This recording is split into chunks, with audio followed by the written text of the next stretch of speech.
Tensions once ran high between China and Australia, but now the two leaders are shaking hands again. Xi Jinping and Anthony Albanese met in Beijing, but is this more than just a photo op? With military tensions still simmering, can the two countries truly rebuild their relationship? 1. Background of the meeting. On July 15, Chinese President Xi Jinping met with Australian Prime Minister Anthony Albanese in Beijing. Xi said the recovering China-Australia relationship is bringing real benefits, and that China is ready to further strengthen ties.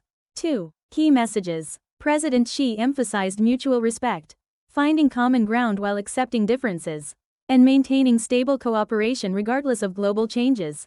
Albanese welcomed progress under the FTA and said Australia will continue calm, consistent engagement based on national interest. 3. Tangible changes. Since Albanese came to power in 2022, China has eased restrictions on Australian coal, wine, and lobster. In just the first half of this year, China imported over 95 billion Australian dollars worth of Australian goods.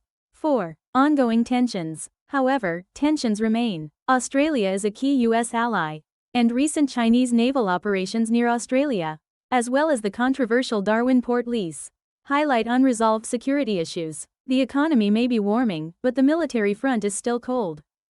China and Australia may be rebuilding trust through trade, but military and security concerns still loom large. Will their relationship fully recover? The world will be watching what happens next.